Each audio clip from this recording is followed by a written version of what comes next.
There is a drawer inside Buckingham Palace, and another inside Windsor Castle, that holds more history than most museums. Inside it, brooches. Small, glittering, often overlooked pieces of metal and stone that have quietly outlived kings, outlasted marriages, and outshone almost every headline written about the women who wear them. To the casual observer, a brooch is decoration. Pin it on, smile for the cameras, take it off at the end of the night. But inside the royal family, a brooch is rarely just a brooch. It is a message. Sometimes it is a peace offering. Sometimes it is a claim to legacy. And sometimes, whether the wearer intends it or not, it becomes a story the entire world starts telling on her behalf. To understand why a single piece of jewelry can dominate royal coverage for days, you have to go back to where so much of this modern fascination began. Diana, Princess of Wales. Diana did not invent the royal brooch, but she understood instinctively what it could do. When she married Prince Charles in 1981, she inherited access to a vault of royal jewels that had been worn by queens and duchesses for generations. Among them was a piece that would eventually take on a strange second life decades after her death, the Prince of Wales's feathers brooch. The design was simple in concept, if intricate in execution, a cluster of diamonds arranged in the shape of the 3 feathers that form the heraldic badge of the Prince of Wales, a symbol tied directly to the title her husband held. Diana wore it often, sometimes on its own, sometimes suspended as a pendant on a necklace with an emerald drop attached beneath it. It became one of her signatures, not because it was her most expensive piece, but because it was hers in a way that felt personal. The badge of the title was pinned to the chest of the woman the public had decided was the true heart of the monarchy's future. Diana's approach to jewelry more broadly set a template that royal watchers still use today. She wore pieces that told stories, not just pieces that dazzled. The sapphire engagement ring, later passed to her son and eventually to Catherine, was itself already unconventional when she chose it, a striking blue stone rather than the traditional diamond solitaire favored by previous royal brides. Diana's willingness to make jewelry a form of expression rather than pure protocol is part of why her choices are still parsed, decades later, for meaning. After Diana's death in 1997, most of her personal jewelry collection was divided, some pieces going to her sons, some remaining within the family's broader holdings, some eventually finding their way onto the hands, ears, and chests of the women William and Harry would marry. This is where the emotional weight of royal jewelry becomes complicated, because unlike a painting hung in a gallery or a title passed down a family tree, a brooch or a tiara is worn on a living body, in public, under flashing cameras by someone who is not Diana and never will be. Every time a Diana-associated piece reappears on Camilla or on Catherine, commentators and fans alike begin the same ritual, decoding what it might mean. Camilla's relationship to this inheritance has always been more fraught than Catherine's, for reasons that have nothing to do with the jewelry itself and everything to do with history. For years before her marriage to Charles, Camilla was cast in the public imagination as the reason Diana's marriage collapsed, a narrative that was, at minimum, an oversimplification of a complicated situation, but one that stuck with remarkable persistence. When Camilla and Charles married in 2005, every choice she made in public, from her clothing to her jewelry to her body language, was measured against the ghost of the woman who had occupied that role before her. Wearing anything with even a loose association to Diana was, and in some corners of the internet still is, treated as a provocation. The 3 feathers brooch is the clearest example of just how loaded a single piece of jewelry can become. Diana wore it frequently and publicly throughout her marriage, and it became so associated with her that when Camilla wore it just once pinned to a jacket for a film premiere in the autumn of 2006, paired with matching emerald earrings, the choice generated commentary that outlasted the premiere itself. Camilla has, by most accounts, worn that particular brooch only that one time since becoming queen consort and then queen. Whether that is a deliberate choice to avoid stepping on sensitive ground, or simply a matter of personal taste favoring other pieces from the vast royal collection, is something only Camilla herself could answer. But the caution, intentional or not, tells its own story about how carefully jewelry with a strong prior association gets handled inside the family. Catherine's position is entirely different, and it is worth pausing on why. She is not the woman who came after Diana in marriage. She is Diana's daughter-in-law, married to Diana's eldest son, and the mother of children who carry Diana's bloodline forward. When Catherine wears something connected to Diana, the emotional register shifts from replacement to continuation. It reads less like an intrusion and more like an inheritance being honored. The clearest example of this is the Cambridge Lover's Knot Tiara, a piece with a long and layered history of its own before Diana ever touched it. Crafted by the royal jeweler Gerard in 1913 and modeled after an earlier Russian design, the tiara features a graceful arch of diamond bows, each one hung with a pearl drop, with rows of larger pearls set beneath. It was made for Queen Mary and was passed down through the family before Queen Elizabeth II lent to Diana as a wedding gift upon her marriage into the family. Diana wore it constantly throughout the 1980s, so much so that for an entire generation of royal watchers, the Lover's Knot tiara essentially became her tiara, its image printed alongside hers in countless magazine spreads and television retrospectives. When Catherine began wearing the same tiara after her own marriage to William in 2011, having been lent the piece by Queen Elizabeth, the reaction was markedly different from what Camilla experienced with the three feathers brooch. Rather than provocation, most coverage framed it as symbolic continuity, a physical thread connecting one Princess of Wales to the next. Catherine has gone on to wear the tiara at numerous state banquets over the years, including high-profile appearances during state visits, and it has become one of her own signature pieces, in much the same way it once belonged to Diana's public identity. The difference in reception between these two cases says less about the objects themselves than about the different emotional roles Camilla and Catherine occupy in the ongoing public narrative around Diana's memory. Beyond the pieces with direct Diana connections, Catherine has quietly built a jewelry wardrobe that draws from multiple generations of royal women at once, which is part of why her appearances at major events tend to generate such detailed coverage from jewelry historians and casual fans alike. At a Royal Ascot appearance in the summer of 2026, for instance, Catherine wore a pair of diamond chandelier earrings that had belonged to the late Queen Elizabeth II, pieces she first debuted publicly back in 2011 and has returned to on several occasions since. She paired them, on that same outing, with a 3-row pearl bracelet that came from Diana's personal collection, worn alongside her usual rings. In a single outfit, out she carried pieces associated with two different women who shaped the modern image of the monarchy, without either piece overshadowing the other. That kind of layering, mixing an Elizabeth II piece with a Diana piece in the same appearance, has become something of a Catherine trademark, whether or not it is a conscious strategy on her part. Camilla, for her part, has increasingly leaned into a different category of royal jewels, pieces with histories that predate the Diana era entirely, stretching back to Queen Mary and even further into the collections of European royal houses whose jewels eventually made their way into the British Crown's possession through marriage, inheritance, or acquisition. One notable example is Queen Mary's Russian sapphire cluster brooch, a piece with a genuinely remarkable backstory. It was acquired by Queen Mary in the 1930s and is said to have originally belonged to the Imperial Russian court, quite possibly once part of the collection of Empress Marie Feodorovna, the Danish-born wife of Emperor Alexander III, and mother of the last Russian Tsar, Nicholas II. The brooch features a large, striking sapphire at its center, surrounded by an intricate double halo of diamonds, the inner ring worked into a delicate scroll motif, and the outer ring composed of 18 substantial round-cut stones. Camilla wore it during the American state visit to Britain in September of 2025, at a welcome ceremony in Windsor for the sitting president and his wife, pairing it with a pair of sapphire and diamond sunburst earrings that had been part of her personal collection since debuting in Guernsey the previous year.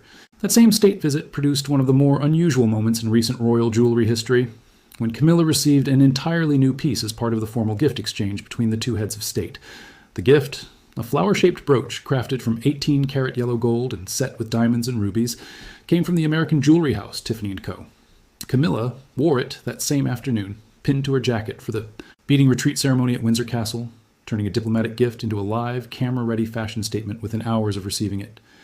It was a small but telling demonstration of how royal jewelry functions on two levels simultaneously, as genuine personal adornment and as an instrument of soft diplomacy, visible proof that a gift has been received, appreciated, and worn. That same state visit also produced a striking visual pairing between Camilla and Catherine that jewelry historians were quick to note. For the formal state banquet held that evening at Windsor Castle, Catherine arrived wearing the Lover's Knot tiara once again, paired with a coat dress from her frequent designer of choice, along with round diamond drop earrings that complemented the 18, diamonds set into the tiara's arches, themselves ringed with smaller emeralds. Camilla, meanwhile, had changed for the evening portion of the event into a different set of jewels entirely, a pearl necklace finished with a round diamond clasp, along with a separate floral brooch worked in gold and set with rubies and diamonds. Seeing both women in their own distinct heirloom pieces at the same event on the same evening offered a kind of visual snapshot of how the monarchy's jewelry collection now operates across two very different women with two very different histories inside the family. It is worth stepping back here to ask why any of this matters so much to so many people who have never met a member of the royal family and never will. Part of the answer is pure aesthetic pleasure.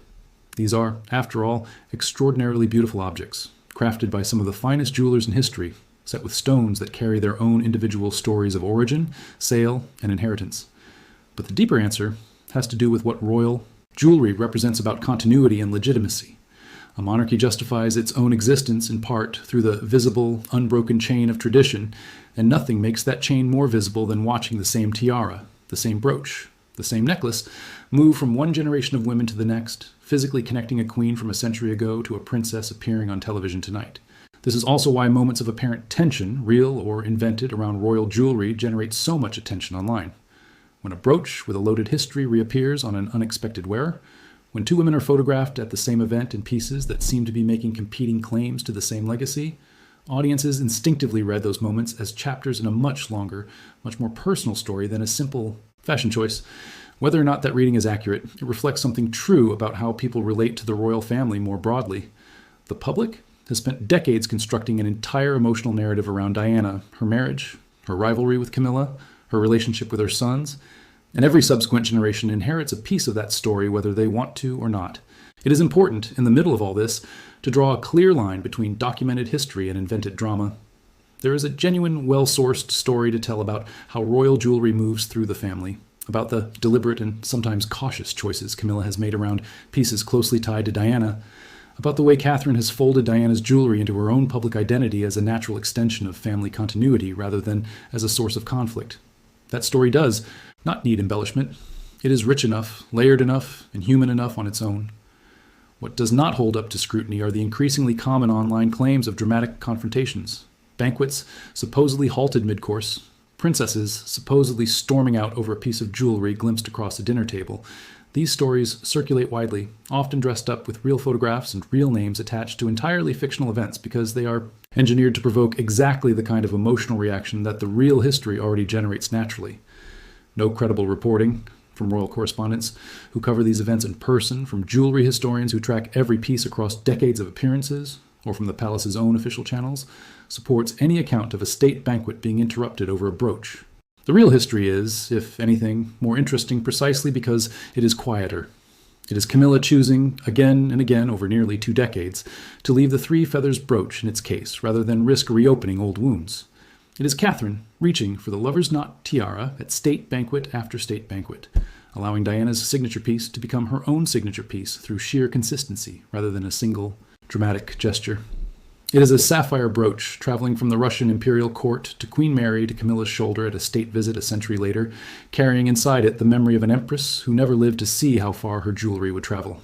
It is a queen receiving a diamond and ruby flower from a visiting head of state and wearing it that same afternoon, turning diplomacy into decoration in the space of a few hours. None of these moments require a manufactured confrontation to hold an audience's attention. They already carry the weight of real lives, real losses, and real choices made under the constant, unblinking gaze of public scrutiny. Every time Catherine steps out in Diana's tiara, she is making a quiet statement about memory and inheritance. Every time Camilla reaches for a piece with no connection to Diana at all, she is making an equally quiet statement about carving out her own space within a family whose history she married into under difficult circumstances. These are the real dynamics at play, expressed not through raised voices at a banquet table, but through decades of small, deliberate choices about which box to open and which piece to pin on before stepping out in front of the cameras.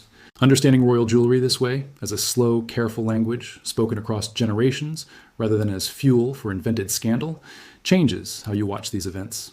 The next time a state visit or a royal wedding puts Camilla and Catherine in the same room, in front of the same cameras, it is worth looking closely at what each woman has chosen to wear, not because a confrontation is likely, but because the real story is already written into the jewels themselves, waiting for anyone patient enough to actually look.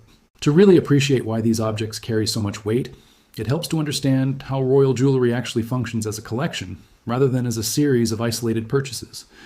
Almost none of the major pieces worn by Camilla or Catherine at state occasions were bought by them personally. Most exist within a complex web of ownership, some belonging to the crown itself and passed down through the institution regardless of who sits on the throne, others belonging to the Royal Collection Trust, and others still remaining the personal property of individual family members, inherited the way any family passes down a grandmother's ring or a great-aunt's necklace, except that in this case, the grandmother in question might be a queen, and the necklace might once have belonged to an empress.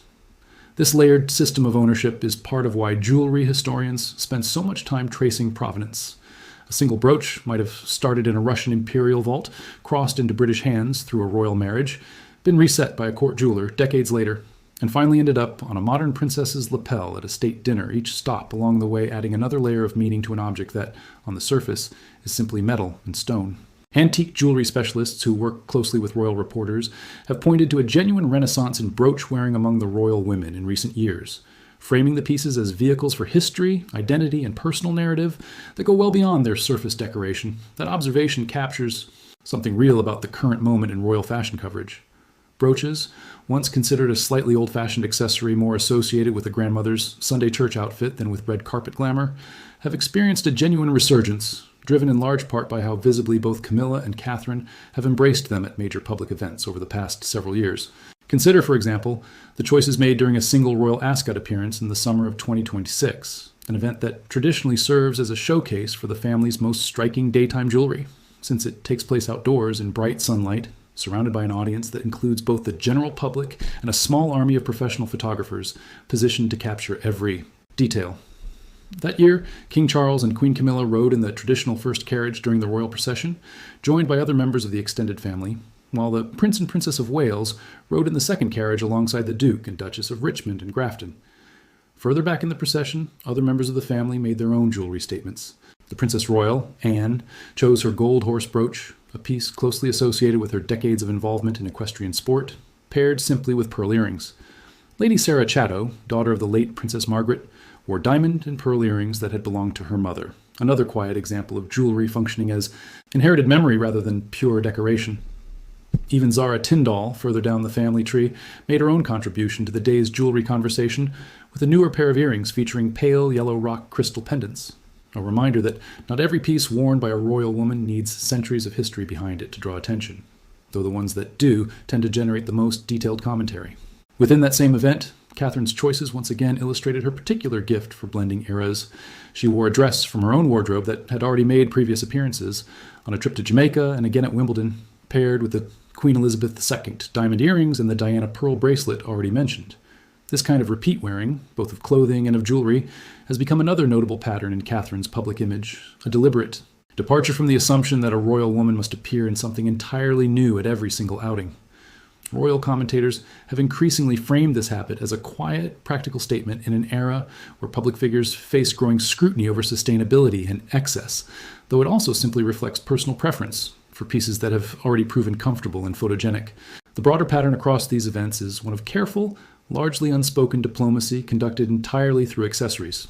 Camilla, as queen, and Catherine, as Princess of Wales and heir apparent's wife, occupy positions that could easily generate real tension if either woman used her public image to compete with the other.